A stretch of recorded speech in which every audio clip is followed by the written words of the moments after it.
ವ್ಯಾಸತೀರ್ಥರು ಉಡುಪಿ ಕ್ಷೇತ್ರಕ್ಕೆ ಸಂಚಾರಕ್ಕೆ ಬಂದಾಗ ತಮ್ಮ ಉಪಾಸ್ಯ ಮೂರ್ತಿಯಾದ ಮೂಲ ಗೋಪಾಲ ಕೃಷ್ಣನಿಗೆ ಅಭಿಷೇಕವನ್ನ ಮಾಡ್ತಾ ಇರ್ತಾರೆ. ಕನಕದಾಸರು ಕೂಡ ತಮ್ಮ ಝೋಪಡಿಯಲ್ಲಿ ಒಂದು ಕಲ್ಲಿನ ಪ್ರತಿಮೆಯನ್ನು ಇಟ್ಟುಕೊಂಡು ಅಕ್ಕಿ ತೊಳೆದ ನೀರನ್ನ ಅಭಿಷೇಕ ಮಾಡ್ತಾ ಇರ್ತಾರೆ. ವ್ಯಾಸರಾಜರು ಹೇಳ್ತಾರೆ, ಶಿಷ್ಯರನ್ನ ಕರೆದು ಆ ಕನಕನಿಗೆ, ಆ ಝೋಪಡಿ ಪಟ್ಟಿಯಲ್ಲಿ ಇರತಕ್ಕಂತ ಕನಕನಿಗೆ ಹೋಗಿ ಹೇಳು, ವ್ಯಾಸರಾಜರಿಗೂ ಕೂಡ ಕೃಷ್ಣನನ್ನ ಪೂಜೆ ಮಾಡ್ಲಿಕ್ಕೆ ಸ್ವಲ್ಪ ಅವಕಾಶ ಕೊಡು. ಅವರು ಅಲ್ಲಿ ಆ ಅಭಿಷೇಕವನ್ನ ಮಾಡ್ತಾ ಇದ್ರೆ ವ್ಯಾಸರಾಜರ ಪ್ರತಿಮೆಯ ಭಾಗದಲ್ಲಿ ಆ ಅಭಿಷೇಕದ ನೀರು ಬೀಳ್ತಾ ಇತ್ತು ಅಂತ ಹೇಳಿದ್ರೆ ಕನಕದಾಸರ ಆರಾಧನೆಯ ಕ್ರಮ ಯಾವ ರೀತಿಯ ಇತ್ತು. ಅತ್ಯಂತ ವಿಶಿಷ್ಟವಾಗಿ ಆ ಕೃಷ್ಣ ಪರಮಾತ್ಮನ ಉಪಾಸನೆಯನ್ನು, ಆರಾಧನೆಯನ್ನು ಮಾಡಿದಂಥ ಮಹಾನುಭಾವರು ಆ ಕನಕದಾಸರು.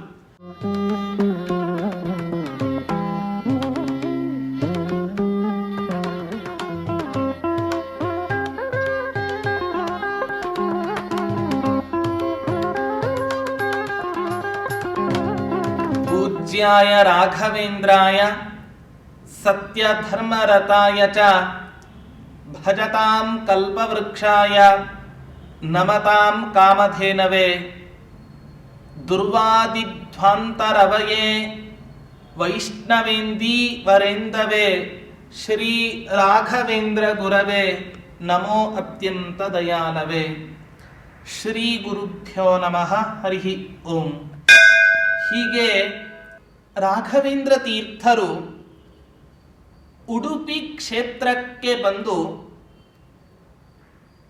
ಅಲ್ಲಿ ಆ ಕೃಷ್ಣ ಪರಮಾತ್ಮನ ದರ್ಶನವನ್ನ ಮಾಡಿದ್ರು. ಉಡುಪಿಯ ಕೃಷ್ಣ ಹೇಗಿದ್ದಾನೆ ಅಂತ ಕೇಳಿದ್ರೆ, ನಾರಾಯಣ ಪಂಡಿತಾಚಾರ್ಯರು ತಮ್ಮ ಮಧ್ವವಿಜಯ ಗ್ರಂಥದಲ್ಲಿ ಒಂದು ಮಾತನ್ನ ಉಲ್ಲೇಖ ಮಾಡ್ತಾರೆ. ನನ್ವ ನನ್ಯ ಶರಣಾತ್ಮನಾಂ ಸತಾಂ ಸಿದ್ಧಿ ವಿಘ್ನ ಮುಖ ದೋಷ ಭೇಷಜಂ ಐಚ್ಛದಕ್ಷಲದ ಯೋದಯಾದಯಂ ರೂಪ್ಯ ಪೀಠ ಪುರಗಃ ಕದಾಚನ. ನನ್ವ ನನ್ಯ ಶರಣಾತ್ಮನಾಂ ಸತಾಂ, ಅನನ್ಯ ಶರಣಾತ್ಮನಾಂ ಸತಾಂ. ಆ ಪೊಡವಿ ಗೊಡೆಯನಾದ ಯಾವ ಶ್ರೀಕೃಷ್ಣ ಪರಮಾತ್ಮನಿದ್ದಾನೆ, ಯಾರಿಗೆ ಅವನು ರಕ್ಷಕನಾಗ್ತಾನೆ ಅಂದ್ರೆ ಅನನ್ಯವಾಗಿ ಶರಣಾಗತರಾದವರಿಗೆ. ಪರಮಾತ್ಮ ನಿನ್ನನ್ನ ಹೊರತುಪಡಿಸಿದರೆ ಇನ್ನೊಬ್ಬ ಯಾರೂ ಕೂಡ ನನಗೆ ರಕ್ಷಕನಾಗಲಾರ.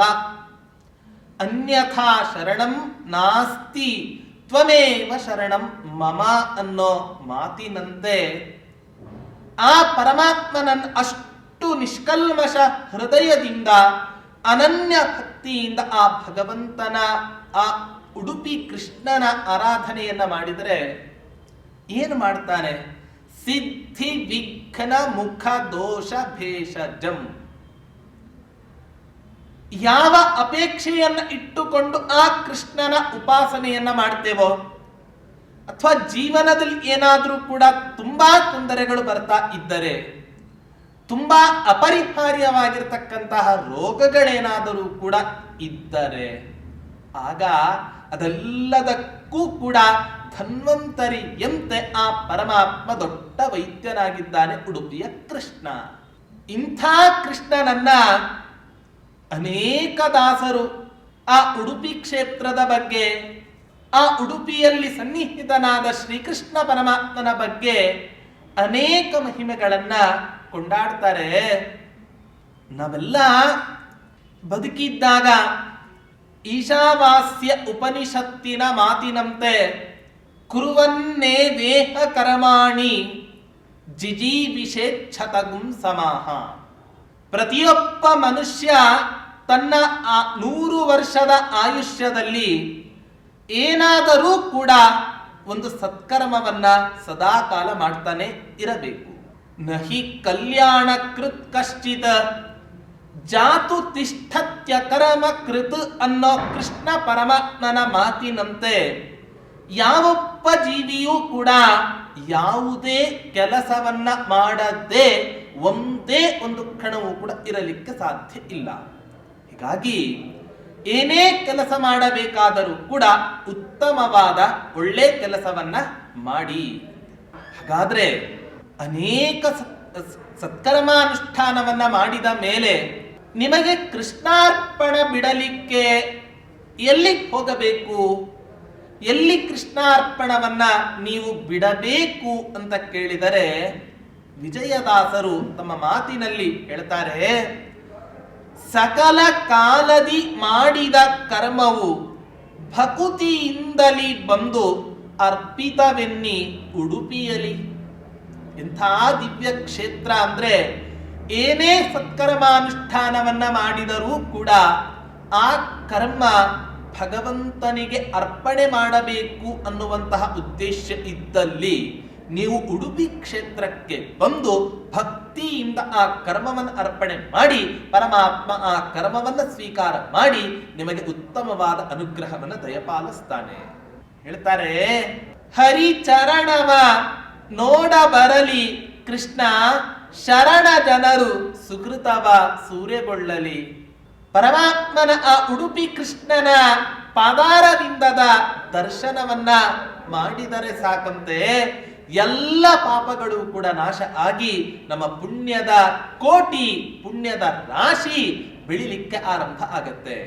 ಅಂಥ ಪರಮಾತ್ಮ ಕೇವಲ ದರ್ಶನದಿಂದಲೇ, ಕೇವಲ ಸ್ತೋತ್ರದಿಂದಲೇ, ಅವನಿಗೆ ಮಾಡುವ ನಮಸ್ಕಾರಾದಿ ವಿಧಿಗಳಿಂದಲೇ ಆ ಪರಮಾತ್ಮ ಇಷ್ಟೆಲ್ಲ ಅನುಗ್ರಹವನ್ನ ಮಾಡ್ತಾನೆ ಅಂತಾದರೆ ಆ ಉಡುಪಿ ಕೃಷ್ಣನನ್ನ ಆ ಅಷ್ಟಮಠದ ಯತಿಗಳು ಪ್ರತಿನಿತ್ಯ ಅಷ್ಟು ನಿಷ್ಕಲ್ಮಶ ಭಕ್ತಿಯಿಂದ ಆರಾಧನೆ ಮಾಡಿದರೆ ಆ ಪರಮಾತ್ಮ ಆ ಅನುಗ್ರಹವನ್ನ ಕರುಣಿಸೋದಿಲ್ಲವೇ? ಅವಶ್ಯವಾಗಿ ಕರುಣಿಸಿಯೇ ಕರುಣಿಸ್ತಾನೆ. ಹೇಳ್ತಾರೆ, ಇಂಥ ಆ ಉಡುಪಿ ಕ್ಷೇತ್ರದಲ್ಲಿ ನಾವೆಲ್ಲ ಹೋಗಿರ್ತೇವೆ. ಅದಕ್ಕೂ ಒಂದು ದರ್ಶನ ಕ್ರಮ ಅಂತ ಶಾಸ್ತ್ರದಲ್ಲಿ ಒಂದು ಸಂಪ್ರದಾಯದಲ್ಲಿ ಹೇಳಿದ್ದಾರೆ. ಏನು ದರ್ಶನ? ನೇರ ಉಡುಪಿಗೆ ಹೋದ ತಕ್ಷಣ ಕೃಷ್ಣ ಪರಮಾತ್ಮನ ದರ್ಶನವನ್ನೇ ಮೊದಲು ಮಾಡಬಾರದು. ಮೊದಲು ಹೋಗಿ ಆ ಮಧ್ವ ಸರೋವರದಲ್ಲಿ ಆಚಮನ ಮೊದಲಾದ ಸತ್ಕರ್ಮಾನುಷ್ಠಾನವನ್ನ ಮಾಡಿ ಪಾದವನ್ನ ತೊಳೆದುಕೊಂಡು ಅಲ್ಲಿಂದ ನೇರ ಚಂದ್ರಮೌಳೀಶ್ವರನ ದರ್ಶನಕ್ಕೆ ಬರಬೇಕು. ಆ ಚಂದ್ರಮೌಳೀಶ್ವರನ ದರ್ಶನದ ನಂತರ ಅನಂತಾಸನ ರೂಪಿ ಪರಮಾತ್ಮನ ದರ್ಶನವನ್ನ ಮಾಡಬೇಕು ಅಂತ ಹೇಳಿ, ಲಿಂಗ ರೂಪದಲ್ಲಿ ಇರುವ ವಿರಲಾತಿ ವಿರಲ ಭಗವಂತನ ಪ್ರಾಚೀನ ಸನ್ನಿಧಾನಗಳಲ್ಲಿ ಅತ್ಯಂತ ಹಳೆಯ ಸನ್ನಿಧಾನ ಅಂತ ಹೇಳಿದ್ರೆ ಇವತ್ತಿನ ದಿನ ಉಡುಪಿ ಕ್ಷೇತ್ರದಲ್ಲಿ ನೆಲೆಸಿದ ಅನಂತಾಸನ ದೇವರು. ಅನಂತಾಸನ ದೇವರ ಬಗ್ಗೆ ಮಹಿಮೆಯನ್ನು ನಾವು ಕೇಳ್ತೇವೆ.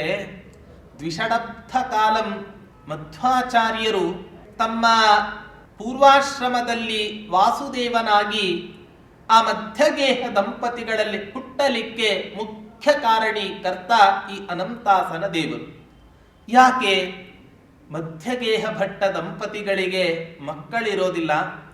12 ವರ್ಷಗಳ ಕಾಲ ನಿರಂತರ ಆ ಅನಂತಾಸನನ ಸೇವೆಯ ಫಲವೇ ಆ ಮಧ್ಯಗೇಹ ದಂಪತಿಗಳಿಗೆ ಈ ಮಧ್ವಾಚಾರ್ಯರಾಗಿದ್ದಾರೆ.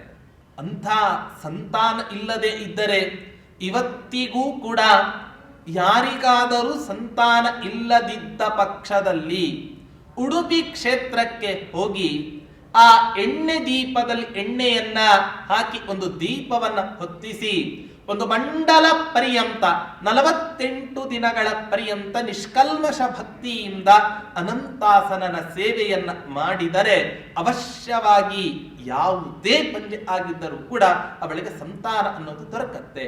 ಅಷ್ಟು ಮಹಿಮಾಶಾಲಿ, ಅಷ್ಟು ಸನ್ನಿಧಾನದಿಂದ ಕೂಡಿದಂತಹ ದೈವ ಆ ಉಡುಪಿ ಕ್ಷೇತ್ರದಲ್ಲಿ ನೆಲೆಸಿರತಕ್ಕಂತಹ ಆ ಅನಂತಾಸನ ದೇವರು. ಭಕ್ತ್ಯಾ ಭವಾಬ್ಧಿ ಭಯ ಭಂಗ ದಯಾ ಶುಭಾತ್ಮ ಭೇಜೆ ಭುಜಂಗ ಶಯನಂ ದ್ವಿಷಡಬ್ಧ ಕಾಲಂ. ಯಾಕೆ? ಆ ಉಡುಪಿಯ ಅನಂತಾಸನ ಎಷ್ಟೋ ಕುಟುಂಬಗಳಿಗೆ ಕುಲದೈವನಾಗಿದ್ದಾನೆ ಇವತ್ತಿನ ತನಕವೂ ಕೂಡ. ಈ ಕಾರಣದಿಂದ ಮಧ್ಯಗೇಹರಿಗೂ ಕುಲದೇವತೆಯಾದ ಯಾವ ಆ ಅನಂತಾಸನ ರೂಪಿ ಪರಮಾತ್ಮನಿದ್ದಾನೆ ಅವನ ಸೇವೆಯನ್ನ ಮಾಡಿ ಅವರು ಸಂತಾನವನ್ನ ಪಡ್ಕೋತಾರೆ ಅಂತ ಈ ರೀತಿಯಾಗಿ ಹೇಳ್ತಾರೆ. ಮತ್ತೆ ಅಷ್ಟೇ ಅಲ್ಲ, ಕನಕದಾಸರಿಗೆ ಕೃಷ್ಣ ಪರಮಾತ್ಮ ಅನುಗ್ರಹ ಮಾಡಿದ್ದು ಜಗದ್ವಿಖ್ಯಾತ.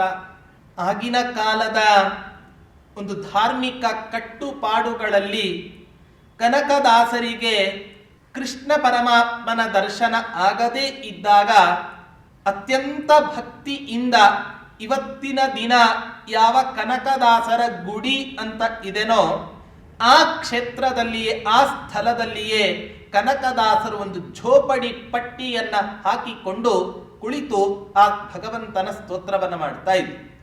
ಸ್ತೋತ್ರ ಮಾಡಿದಾಗ ಅವರ ಭಕ್ತಿಗೆ ಒಲಿದು ಆ ಕೃಷ್ಣ ಪರಮಾತ್ಮ ತಿರುಗಿದ್ದಲ್ಲ ಹೊರತು ಇವತ್ತಿನ ದಿನ ಯಾವ ಕನಕನ ಕಿಂಡಿ ಅಂತ ನಾವು ಕೇಳ್ತೇವೋ ಆ ಕನಕನ ಕಿಂಡಿ ಇರತಕ್ಕಂತಹ ಜಾಗ ಅದು ಅಷ್ಟು ತುಂಡಾಗಿ ಬಿಡ್ತು.